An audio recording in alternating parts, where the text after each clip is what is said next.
Well, well, well, look at that. You didn't overthrow a government. You didn't summon lightning. You didn't scream into the sky or beg the universe for mercy. You just did one little thing right. One decision, one adjustment, one move that actually landed. And somehow that was enough to make the room feel colder. Enough to make people start whispering like you cracked a forbidden seal. Funny how that works. They watched you struggle for years and felt nothing.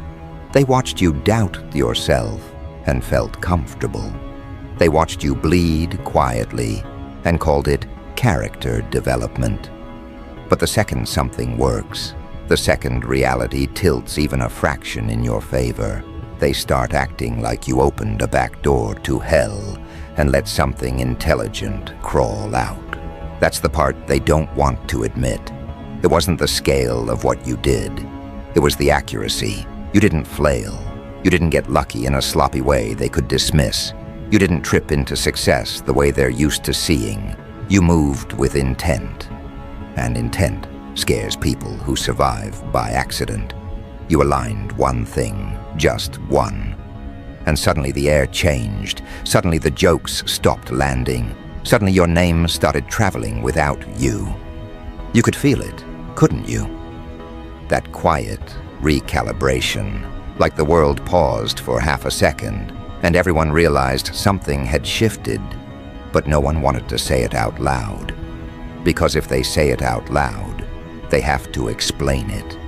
And explanation is where the panic starts. You see, people can tolerate failure. They can tolerate chaos.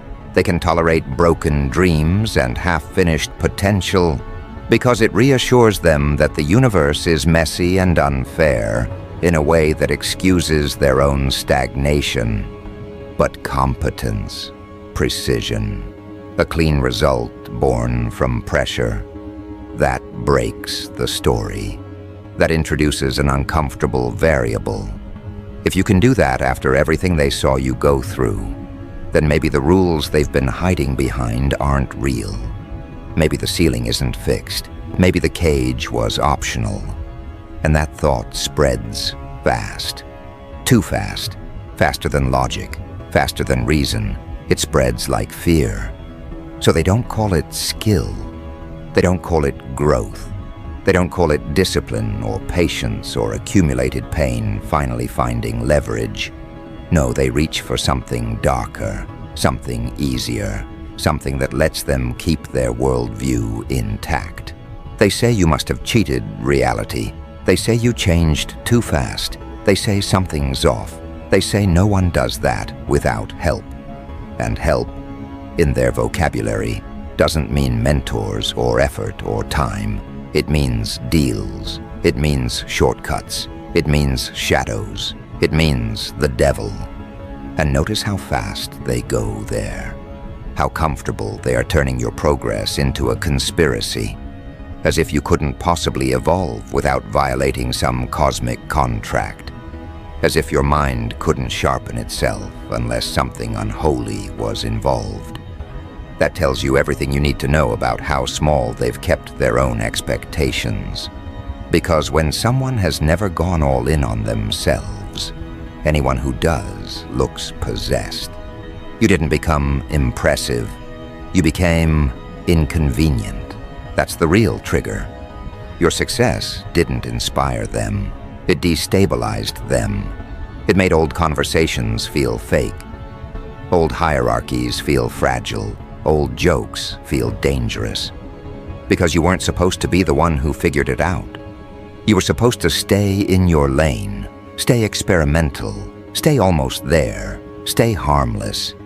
You were the safe comparison, the person they could point to and say, see, trying hard doesn't always work. And then you did one thing right, and the whole comparison collapsed. Now they have to rewrite history to survive the present. So they start tracking you differently. They watch your timing, your posture, your tone. They read into pauses that mean nothing. They screenshot progress like it's evidence. They look for signs, patterns, symbols, anything that suggests your rise isn't legitimate. Because if it is legitimate, then their inaction becomes a choice instead of a circumstance, and that's unbearable. So they don't say you worked, they say you changed. And they don't mean it as growth, they mean it as corruption, like something touched you, like you crossed a line you weren't supposed to cross. Here's the truth they won't face. You didn't cross a line. You stopped respecting one that never applied to you. You learned something they never did. That pain isn't just something to survive, it's something to study. While they were numbing, you were observing. While they were performing resilience, you were reverse engineering your own collapse. You paid attention to what broke you. You mapped it. You figured out where you leaked energy, where you hesitated, where you waited for permission that never came. And when you finally acted, it wasn't chaotic. It was surgical.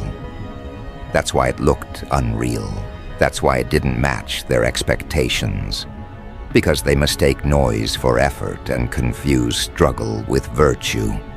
You didn't get louder, you got clearer. And clarity terrifies people who rely on confusion to stay comfortable. So now the rumors start. Quiet at first. Half jokes, side comments. That look they give each other when your name comes up. You feel it. The sudden shift from amusement to assessment. They're no longer asking if you'll fail. They're asking how far this goes, and worse, whether it affects them, because deep down they sense it. Your win wasn't isolated. It was a proof of concept, a demonstration, a live example of what happens when someone stops leaking their power into doubt and starts applying it with intent. That's why it feels like a panic button got pressed. Not because you're taking something from them, but because you're showing what's possible. And possibility is radioactive to people who have already decided they're done evolving. They don't hate you because you succeeded. They hate you because you succeeded without their permission, without their blessing, without fitting the narrative they agreed on when they decided who you were. You violated the agreement. The unspoken one. The one where you stay predictable and they stay superior. So now they mythologize you. They turn your discipline into obsession, your focus into darkness, your boundaries into arrogance, your silence into threat. They talk about your energy like it's a hazard, like being around you requires protection. And the wild part is, they half believe it. Because it's easier to imagine you made a deal with something external than accept that you finally made a deal with yourself. The kind that doesn't expire. The kind that doesn't ask for applause. You didn't summon anything. You remembered. You remembered what you were like before you learned to shrink. Before you learned to explain yourself. Before you learned to soften your instincts, so other people wouldn't feel exposed by them. You remembered the version of you that didn't negotiate with fear. And when you let that version steer, even briefly, reality responded, not magically, mechanically. Because cause and effect doesn't care about comfort. That's what they can't stand. That your result has a logic they can't refute without indicting themselves. So they escalate the narrative. It's not just luck anymore. It's not just timing. It's something darker, something unnatural. Because unnatural means unrepeatable. And if it's unrepeatable, they don't have to try. They can sit back and say, well, not everyone gets chosen. Not everyone gets that kind of favor. They can turn your work into mythology and their fear into theology. Meanwhile, you're just standing there, watching the ripples spread, realizing how fragile their confidence actually was. You thought you were invisible.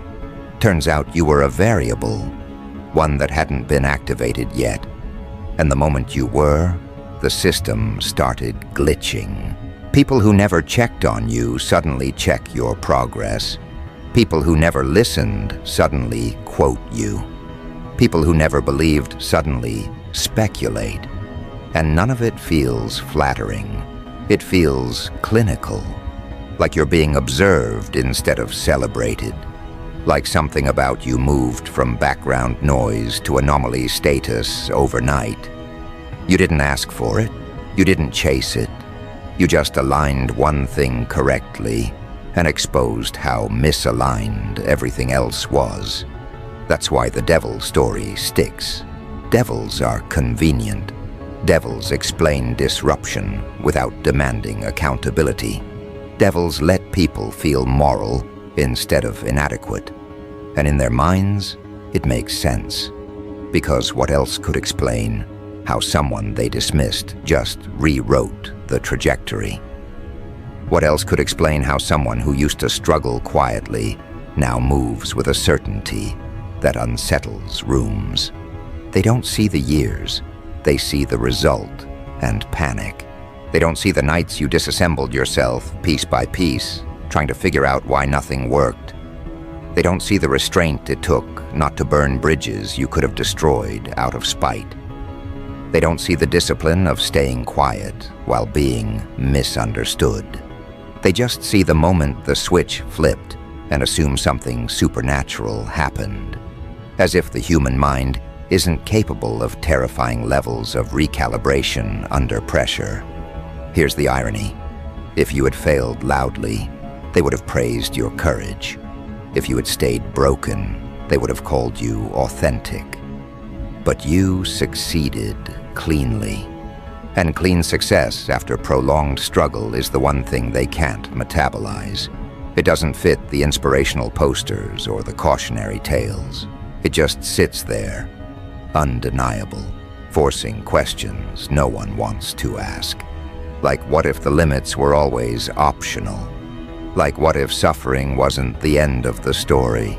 Like, what if you weren't special, just unwilling to stay asleep? Those questions feel dangerous, so they drown them in superstition.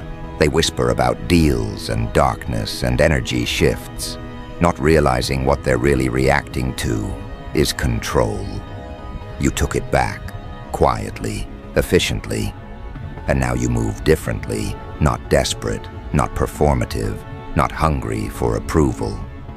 You move like someone who knows something and doesn't feel the need to explain it.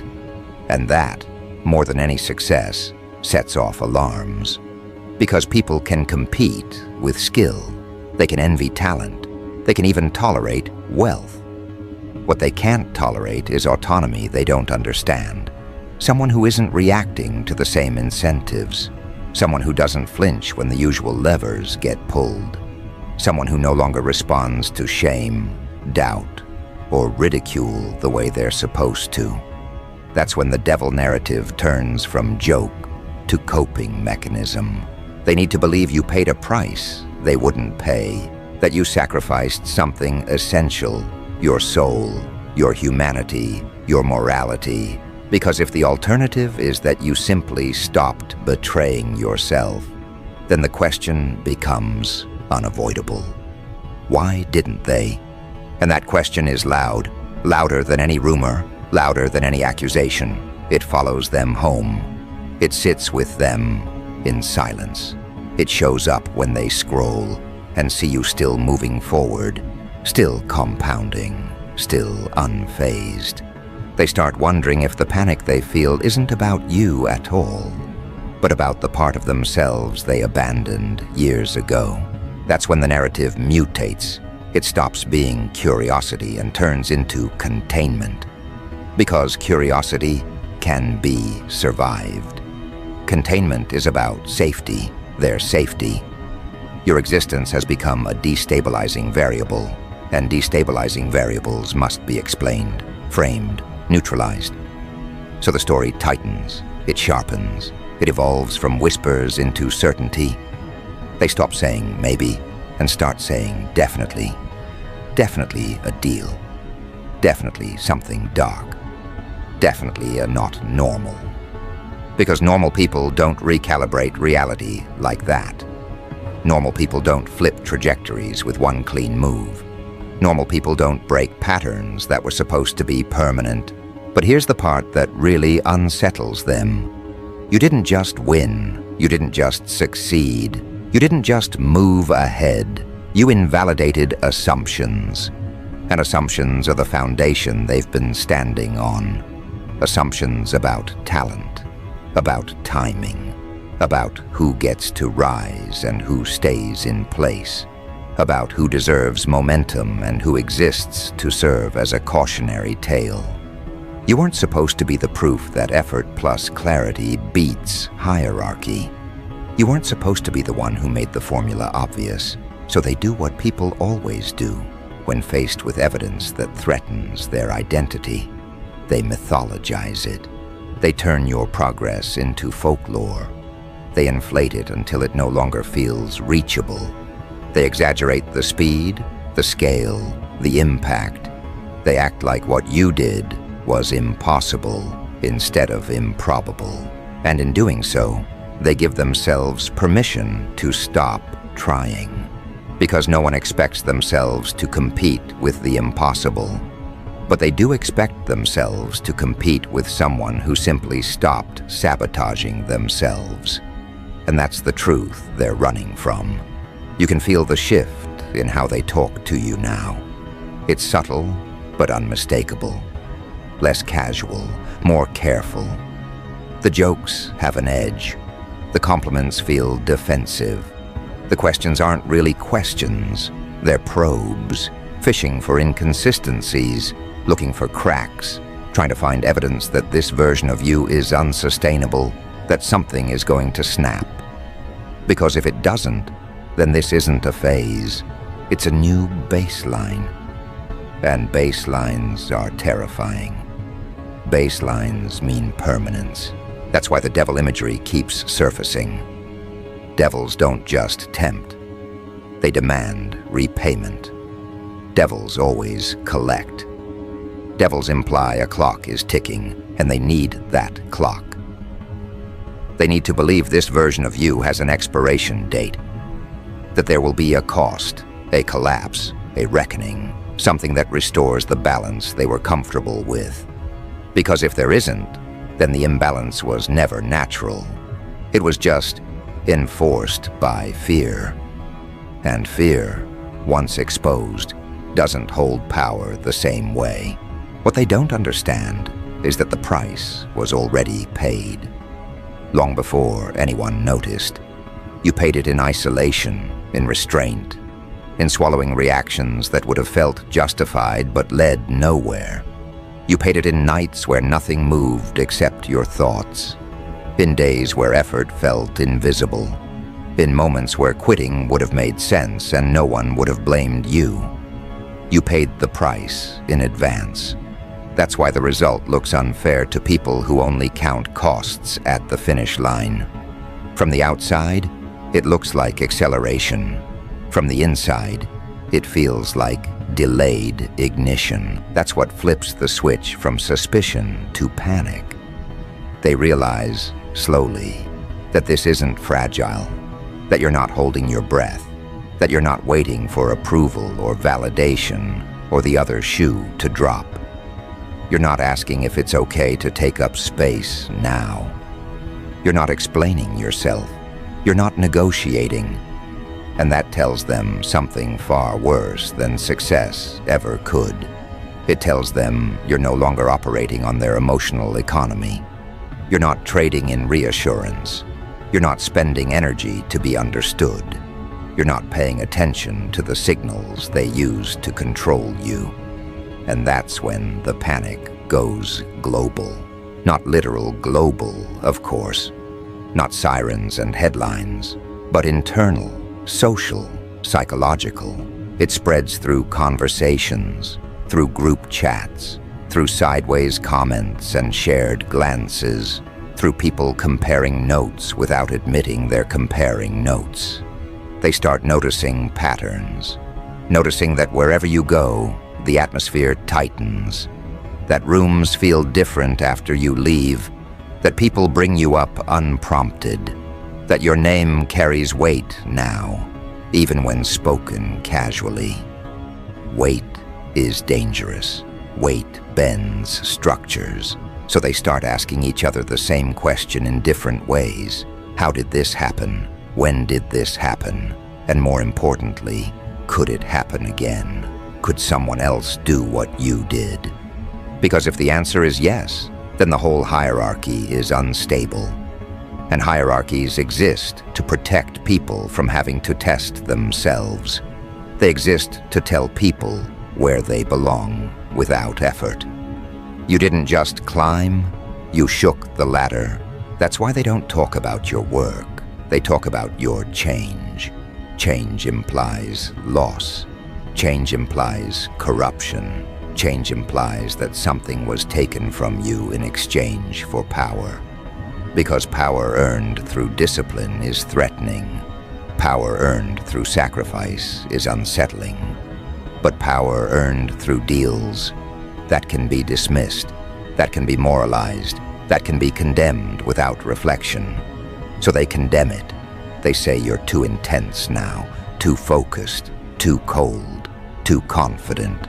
They say you're not like you used to be, as if that's an accusation instead of a diagnosis, as if the old version of you wasn't bleeding internally to make them comfortable, as if staying the same would have been a virtue.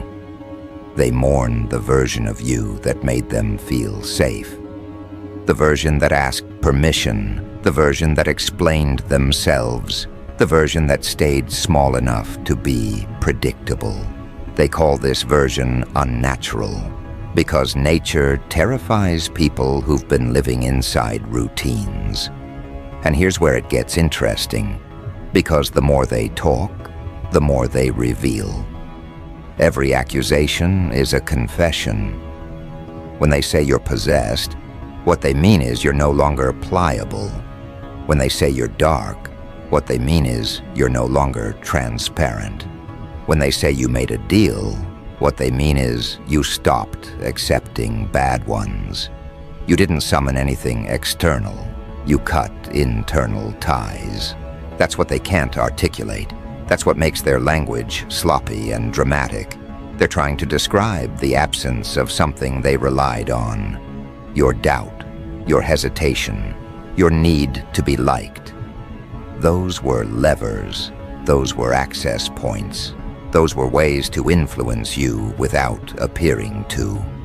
And now those access points are gone, closed, sealed, and any closed system looks suspicious to people who were used to walking in and out freely. So they imagine locks, they imagine gates, they imagine guards, they imagine devils. Because devils guard power in stories. Devils explain why not everyone gets access. Devils make power feel exclusive instead of earned. And exclusivity comforts people who didn't choose the work. It lets them say, well, of course I couldn't do that. I wasn't invited. I wasn't chosen. I didn't have the connection, the alignment, the darkness. They don't want to hear that all you did was stop lying to yourself. And here's the part that really presses the panic button. You're not loud about it. You're not announcing your transformation. You're not preaching. You're not trying to convert anyone. You're just moving. Quietly. Effectively. And that silence reads as confidence. Confidence reads as threat. Threat triggers scrutiny. And scrutiny finds nothing. No scandal, no collapse, no self-destruction, just consistency. Consistency is the one thing superstition can't fight. That's when the tone shifts again. From accusation to observation. They stop saying you're wrong and start asking how you did it. But they don't ask you directly. They ask around you. They study you from a distance. They imitate pieces without understanding the structure. They copy aesthetics without adopting discipline. They try to replicate outcomes without confronting the internal work that made them possible. And when it doesn't work, when the imitation fails, they double down on the myth. See, it only worked for them. It's not natural, but you know the truth. and the truth is almost boring in its simplicity.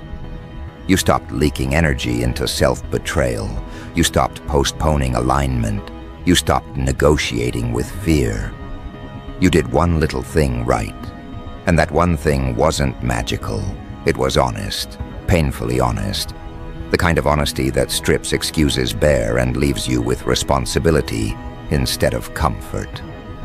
That's the deal they refuse to make. Because that deal doesn't involve devils or destiny or darkness. It involves accountability. It involves admitting that for a long time, they chose the easier narrative, the safer role, the predictable loop. And now they're watching someone step out of that loop, and they don't know how to process it without mythologizing it into something inhuman. So they panic. They panic because this isn't contained, because you're not done, because they can feel, even if they won't admit it, that what they're witnessing isn't a peak. It's a pattern that compounds, a pattern that spreads, a pattern that suggests the world might be less fixed than they were promised. And if that's true, then comfort was always optional. Then stagnation was a choice. Then the devil they're afraid of isn't the one they imagine watching you. It's the one staring back at them from inside their own skull. The one that knows they recognized the door when it appeared and chose not to open it. The one that remembers every moment they almost acted and then talked themselves out of it with logic dressed up as wisdom. The one that whispers, not accusingly, but factually, that if the world isn't fixed, if trajectories can be bent, if patterns can be rewritten, then they didn't miss their chance. They declined it. And watching you move forward forces that realization into the open where it can't be numbed anymore. That's why your progress feels invasive to them. It's not loud. It's not chaotic. It doesn't beg to be seen. It simply exists, steadily, undeniably. And that steadiness is what cracks them. Because chaos can be dismissed. Noise can be ignored. Luck can be explained away. But a pattern implies intention. A pattern implies repeatability. A pattern implies that what you did wasn't a fluke. It was a decision followed through without self-betrayal. And that terrifies them more than any supernatural explanation ever could. Because if what you did can be repeated, then the hierarchy they trusted isn't divine. It's just inertia. And inertia only holds power over people who stop pushing. You didn't push harder than everyone else. You pushed cleaner. You stopped wasting force on doubt, on optics, on trying to be understood. You directed everything at one point and let the result speak. That's why they can't trace it. That's why it feels unreal. There's no dramatic origin story they can latch on to. No moment where you asked permission, no visible ritual, just execution. So they fill in the blanks with darkness. They start saying things like, something's not right, without being able to explain what's wrong. They say, people don't just do that, as if history hasn't been written almost exclusively by people who did exactly that. They say, there must be a cost because they need to believe you'll be punished for stepping out of line. They need to believe the universe enforces obedience because if it doesn't, then they enforced it on themselves for nothing. That's when the fear sharpens. Not fear of you doing well, fear of you doing more. Fear that this isn't your ceiling, but your baseline. Fear that what they're watching now is you operating at partial capacity, testing the mechanics, calibrating your output. Because they can feel it. You're not rushing, you're not frantic, you're not trying to prove anything. You move like someone who finally understands leverage, and leverage in the hands of someone who no longer seeks validation is destabilizing. They start wondering what happens when you apply this same precision again, and again, and again. That's when the panic becomes contagious. It spreads through conversations the way unease always does, indirectly. Someone mentions you casually. Someone else goes quiet. Someone changes the subject too fast. Someone laughs a little too hard. Because now your name doesn't just represent a person. It represents a possibility they didn't prepare for. The possibility that effort wasn't the issue. The possibility that clarity beats chaos. The possibility that most people don't fail because they lack ability, but because they never stop negotiating with fear. And you stopped. That's the unforgivable part. You didn't rebel loudly. You didn't burn bridges for spectacle. You didn't declare war. You simply withdrew your consent from the version of reality that kept you small. And the moment you did, the structure started shaking. Not collapsing yet, shaking. Enough for everyone inside it to feel unsafe. So they talk about devils and deals because it's easier than saying, they chose themselves. Because saying that opens a door they're terrified to walk through. Because once that door is open, there's no excuse left. No narrative to hide behind. No moral high ground. Just the quiet, brutal realization that the cage was never locked. And now they're watching someone walk free. Not running, not preaching, not dragging anyone with them.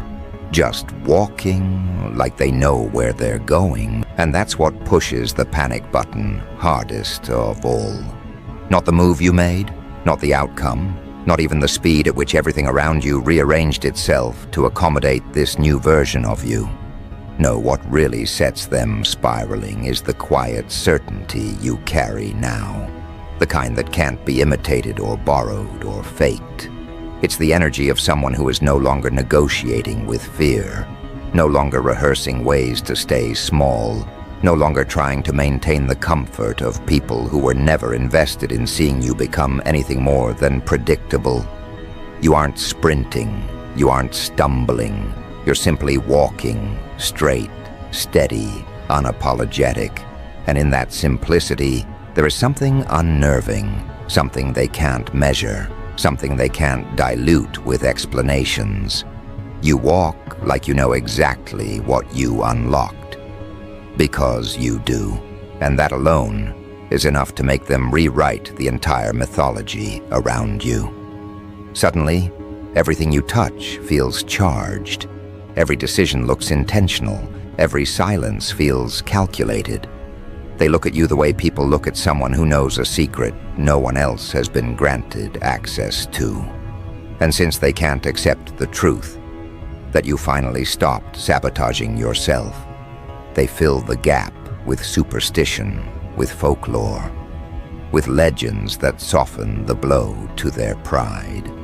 So they cling to the devil narrative like a life raft.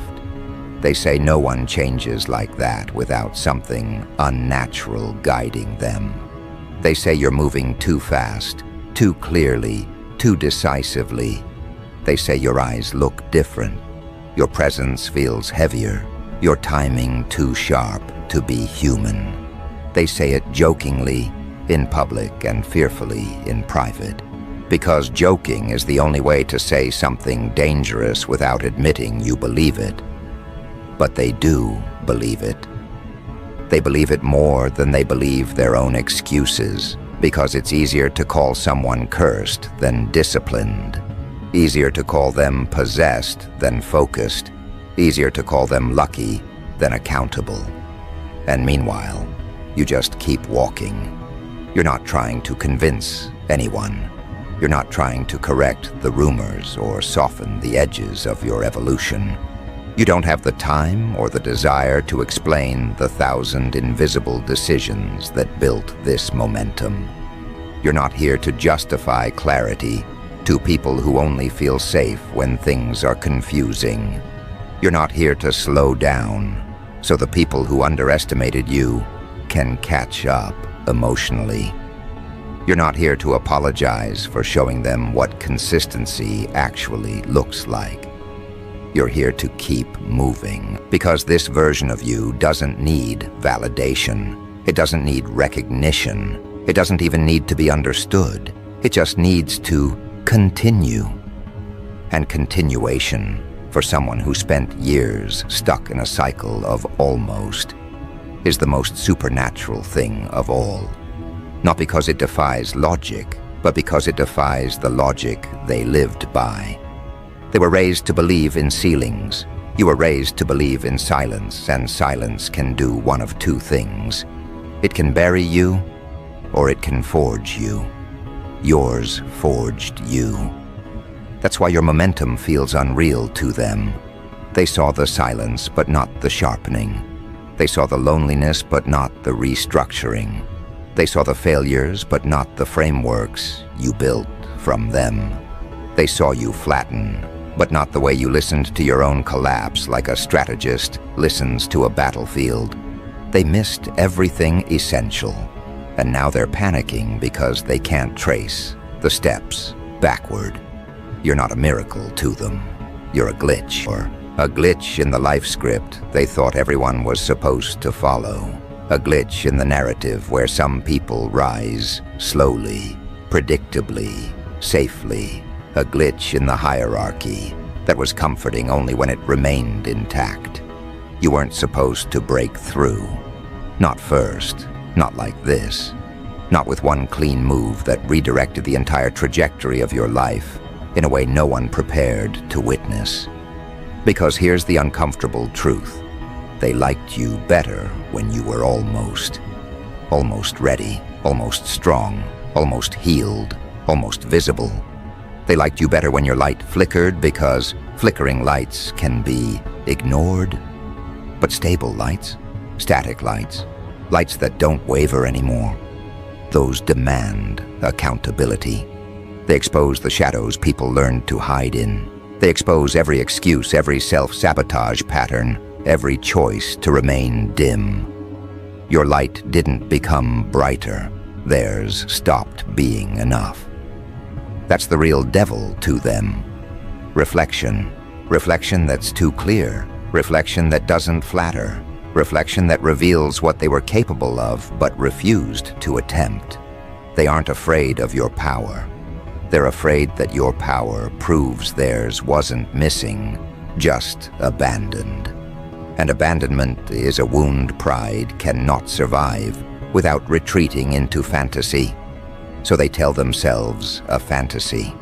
They tell themselves you must have touched something forbidden, that you must have shaken hands with darkness to get results this clean, that you must have bypassed the human struggle somehow, because the alternative is too raw, that someone they dismissed did something they could have done too, if they weren't so committed to feeling safe.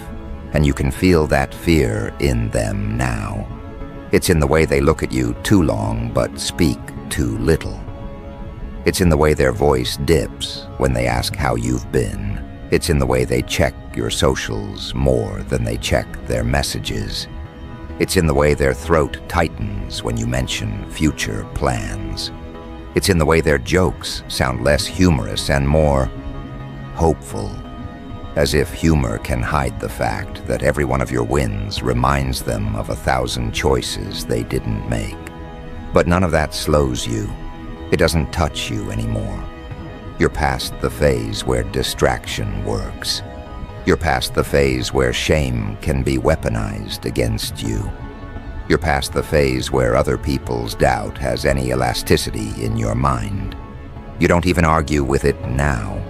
You simply let it slide past you like static, because you've realized something they haven't yet fully accepted.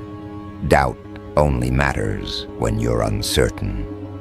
The moment you become certain, doubt becomes background noise, and the background is exactly where you've put them, not out of cruelty, out of necessity, because the path you're on now doesn't have capacity for spectators who expect explanations. It doesn't have room for people who only show interest after results. It doesn't tolerate anyone who panics at your acceleration instead of respecting it.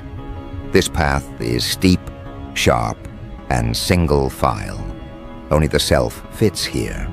Only intention fits here. Only the version of you that refuses to hesitate fits here. That's why the world feels different now. Not because the world changed, but because you're finally aligned with the version of yourself the world was always waiting to meet. You feel heavier in the best way, dense with purpose, dense with direction, dense with the kind of clarity that makes speed irrelevant. You're not moving fast, you're moving precisely. And precision looks supernatural to people who operate on chaos. So they escalate their panic. They gossip louder, but listen harder. They deny everything, but observe everything. They pretend not to care, but memorize your every move. You've become their cautionary tale and their aspiration at the same time. They don't know whether to fear you or follow you, so they do both. They watch you like a threat, but imitate you like a blueprint. They talk about devils, but take notes like disciples.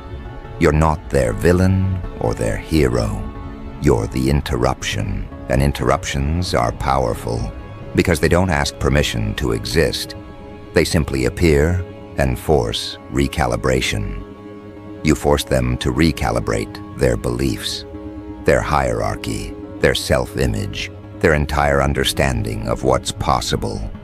And the mind resists recalibration violently before it accepts it gracefully. They're still in the violent part, the frantic part. The part where denial mixes with fascination, envy blends with admiration, and fear wraps itself around every thought about you. But here's where everything shifts, and you can feel it coming. They haven't even seen what happens when someone like you stabilizes. Up until now, all they've seen is ignition, spark, the early momentum. They think this is the whole show, the final form, the peak moment. They think your rise is the story, but it isn't. Your rise was the announcement. The real story begins when the dust settles and you're still standing, still moving, still calm, still certain. Because rising once can be dismissed as chance. Rising twice can be dismissed as timing. But rising repeatedly, smoothly, quietly, that's when narratives collapse. That's when excuses evaporate. That's when people start whispering not about devils, but destiny. Not about curses, but calculations. Not about magic, but mastery. And mastery, in its purest form, is indistinguishable from divinity to people who never mastered themselves. You didn't make a deal with the devil. You made a deal with the truth. You traded comfort for clarity, approval for autonomy, fear for forward motion. And every time they see you now, they're reminded that the truth always wins eventually. Even when ignored, even when mocked, even when buried, the truth waits. And when it rises with vengeance. That vengeance isn't against them, it's against who you used to be. And they feel that. They feel the intensity of someone who is no longer competing with the world, but with their own former limitations. They feel the weight of someone who is done explaining themselves. They feel the shift of someone who is no longer trying to catch up. Someone who is simply stepping into alignment with what was always there. That's why the worldwide panic button metaphor feels so accurate. Because even though the world didn't literally erupt, your world did. The ecosystem surrounding you destabilized. The assumptions orbiting your identity collapsed. The people who once stood above you suddenly found themselves on shaky ground, not because you pushed them down, but because you rose in a way that made their foundation irrelevant. And now they're waiting, watching, bracing. because they can feel the next move forming before you've even made it. They don't know what it is. They don't know when it comes. They don't know how it affects them. But they know something. The person who did the one little thing right wasn't a fluke. They were a warning of what happens when a quiet mind becomes a focused one. A warning of what happens when someone stops fearing the dark and starts using it. A warning of what happens when the version of you they dismissed as harmless is replaced by the version of you that understands their own potential with terrifying clarity. You didn't make a deal with the devil. You became the consequence of their doubts. And consequences don't ask permission. They arrive.